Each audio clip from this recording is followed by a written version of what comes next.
My cousin, Maria began, Camel Nowicki. He was killed in the forest. I'm trying to understand what's happening. Do you have archives? Old parish records? Father Jan studied her for a long moment, then sighed. You're not the first to come looking. He led her to a small back room, where shelves bowed under the weight of ledgers bound in cracked leather. Dust motes danced in the dim light. Maria leafed through one with care, scanning brill pages. Baptisms, marriages, deaths. Notes scrawled in cramped handwriting. She froze when she found a pattern. Deaths in the forest. Not recent, decades back. 1957. 3 hunters found dead, their bodies mutilated, pierced with wood.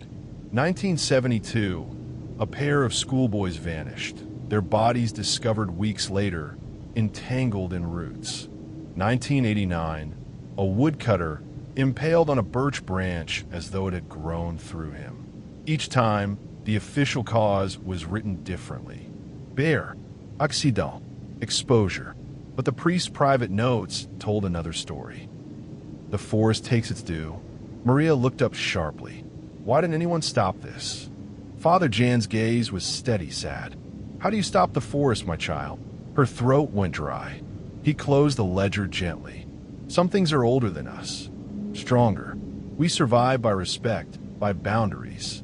But boundaries are not respected anymore. You scientists come. The loggers take. The tourists wander where they shouldn't. And so, it wakes. Maria wanted to argue. She wanted to scream. Instead, she asked, do you believe it's real? Father Jan's silence was answer enough. That night, Maria sat by her aunt's kitchen window, staring out at the dark tree line beyond the fields. Her notes lay scattered across the table. Leshnipan, offerings, splinters. The forest takes its due. Her aunt shuffled in, half asleep, robe pulled tight. You're digging, Irina said flatly. Maria rubbed her eyes. I need to know. Knowing won't help. Then what will happen? Irina's gaze was hollow, but her voice was hard. Leaving. Before it takes you to. Maria looked away, out at the black smear of woods against the horizon. She thought of Camel's body, the bark under his skin. Thought of Mateusz, warning her that the forest had already noticed her. Leaving wasn't an option. Not for her. Somewhere out in the dark, a crow called. And Maria swore she heard branches knock together in reply. Chapter 4. Bread and Blood. Maria wasn't raised to believe in fairy tales. Her parents were practical people.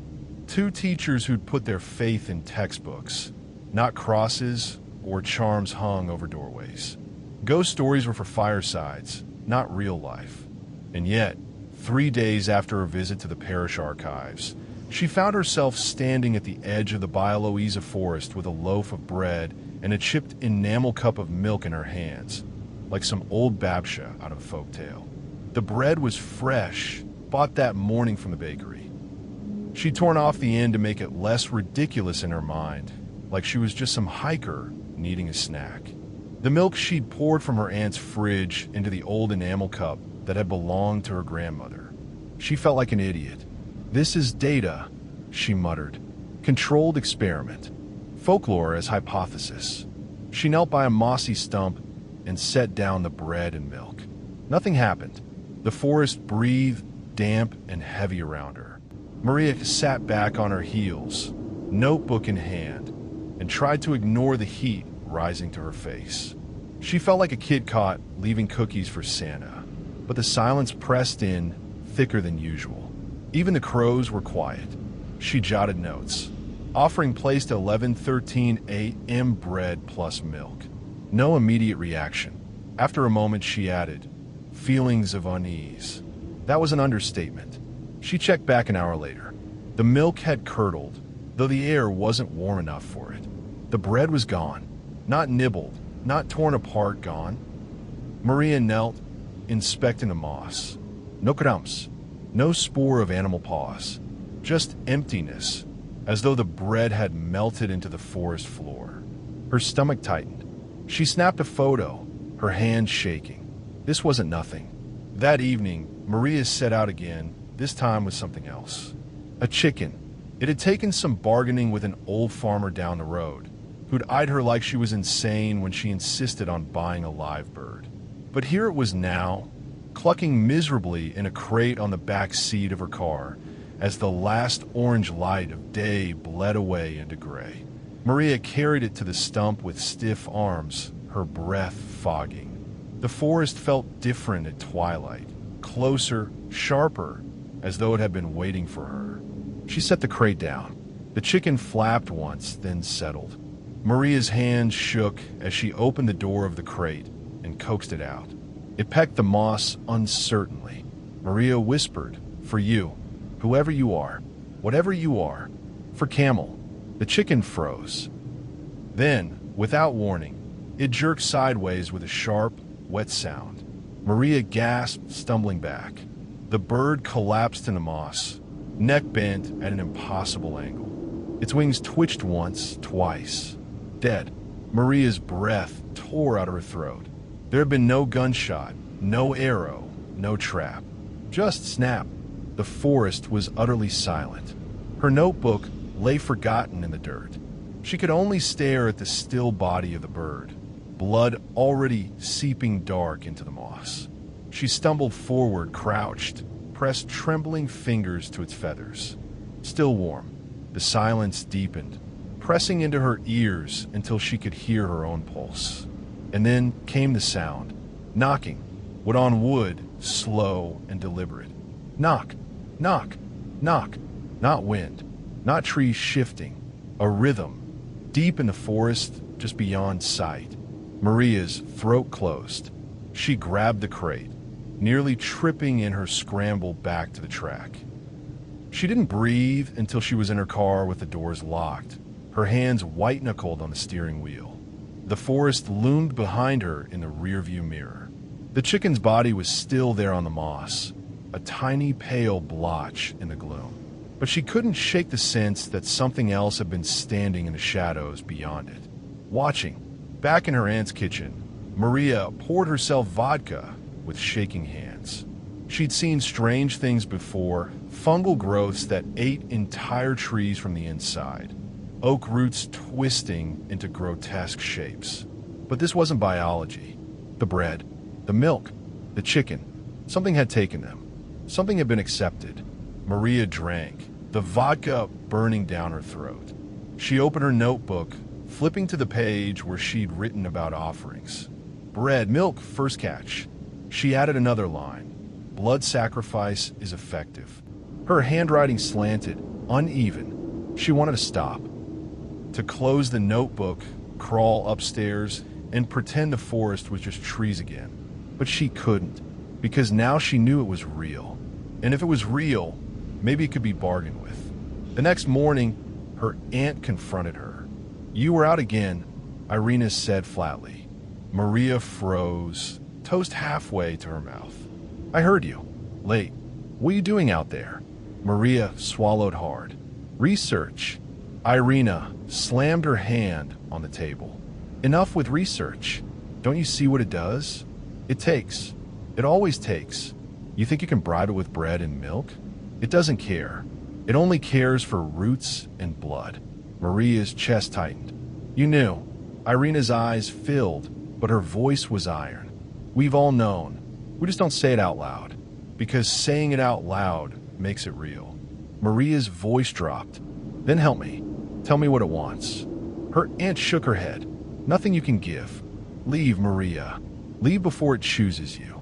But Maria knew it already had.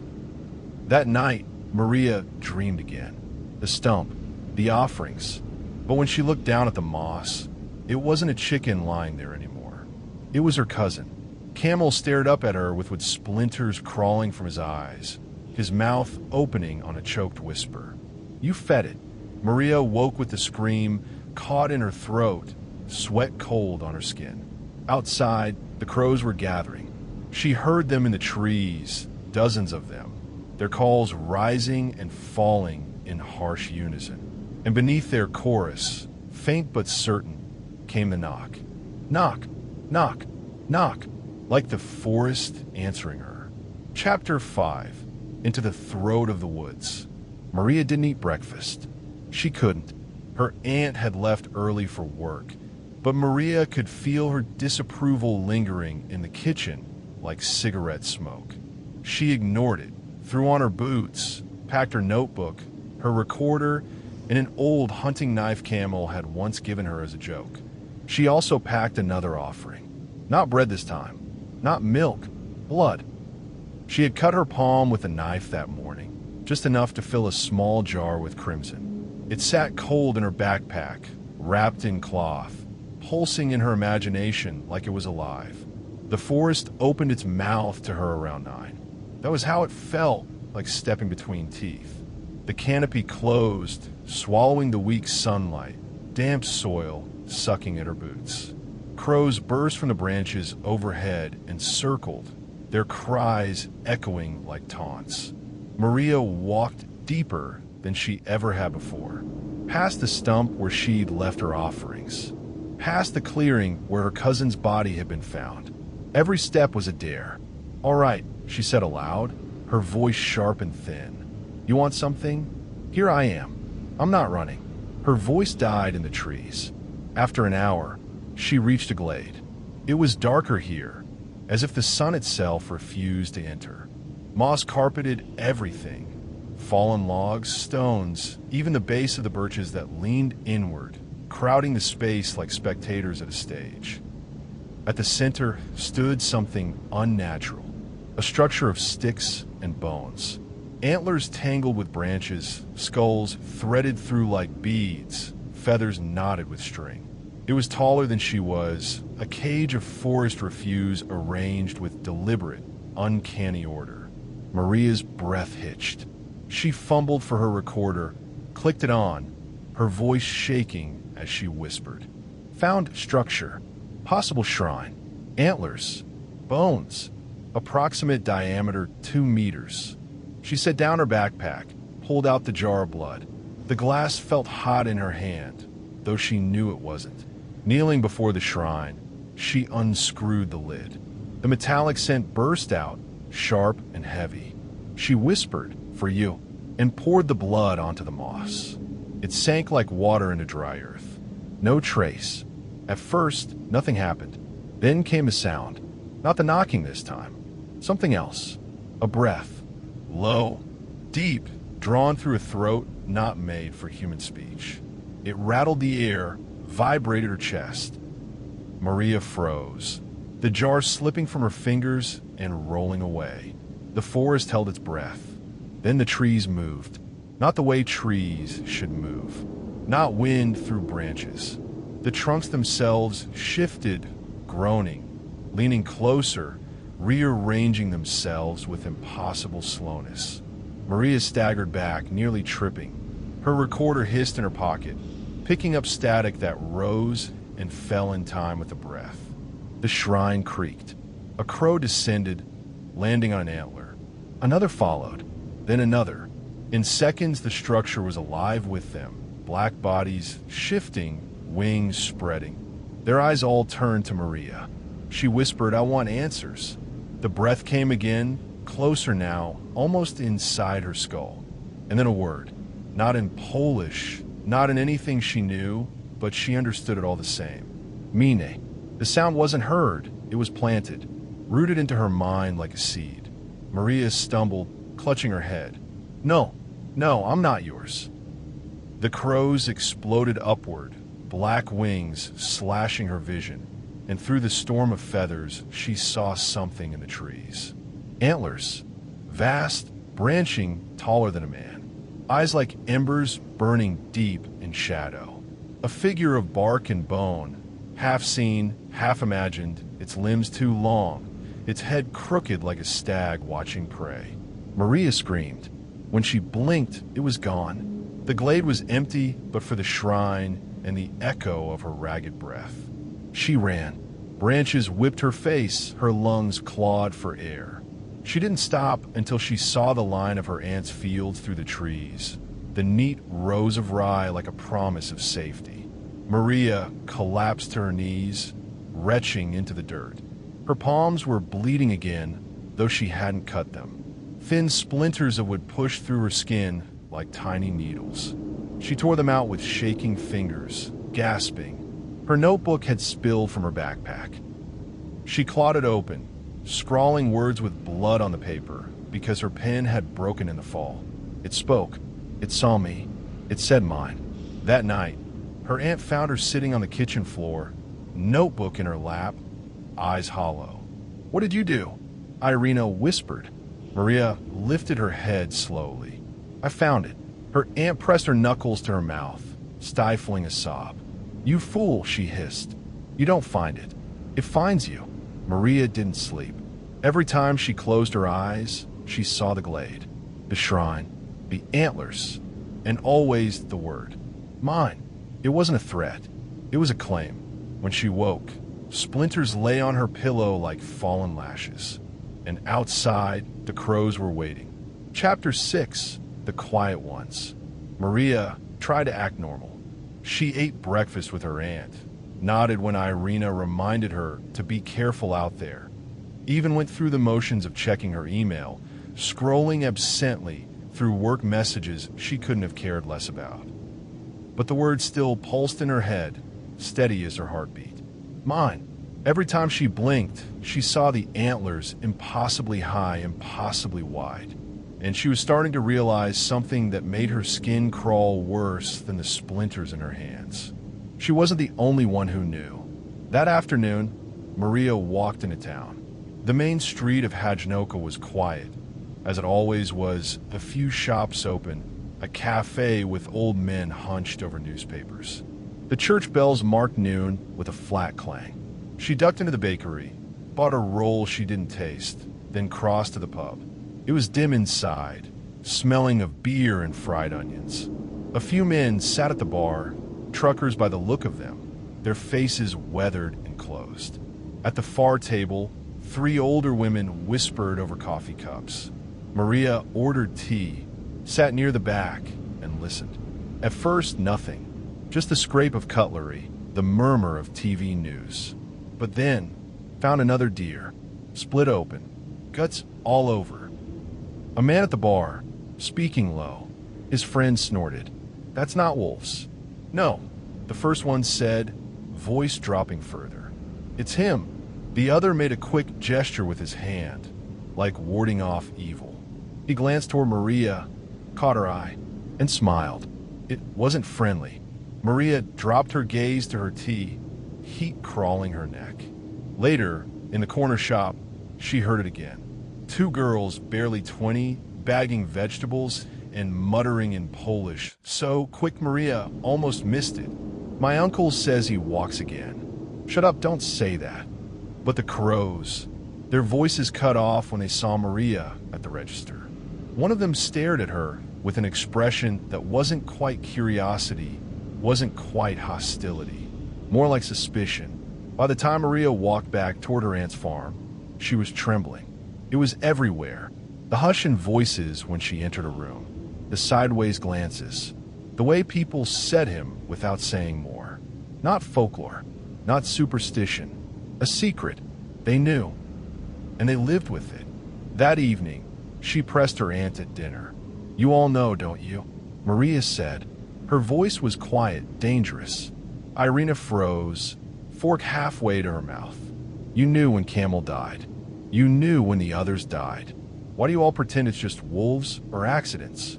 Her aunt put her fork down carefully, her face pale. "Maria, stop. No, tell me the truth. You've all been feeding it. That's why the offerings work. That's why nobody stops it. Because you get what it wants." Irina's lips pressed thin. Her eyes filled, but she didn't speak. Maria slammed her hand on the table. "Tell me." The lamp flickered above them. Outside, the crows screamed. Finally, Irina whispered, "It's older than us. Older than Poland. Older than Christ. We don't feed it because we want to. We feed it because it takes." Her voice shook, and when people tried to stop, the whole village paid. Maria stared at her. "So you just accept it?" Tears slid down her aunt's face. "What else can we do? Better 1 or 2 every few years than all of us." Maria pushed back from the table so hard the chair toppled. She didn't say another word. That night, she walked into town again, notebook in her coat pocket, recorder in her hand. She needed proof. The pub was louder now, filled with drink and smoke. Maria nursed a beer she didn't want, ears straining. She caught fragments. Blood on the moss. Girl thinks she's clever. Him watching closer now. Her stomach dropped. They weren't talking about Camel. They were talking about her. On her way out, a man intercepted her by the door. Thick neck, shaved head, reeking of vodka. "You're Camel's cousin," he said. Not a question. Maria stiffened. "Yes." He leaned close. His eyes were glassy, but his words were clear. "You should go home before he takes more interest." Maria's throat went dry. "Who's he?" she asked, though she already knew. The man smiled with cracked lips. "You already fed him. That makes you marked. Best to leave while you can."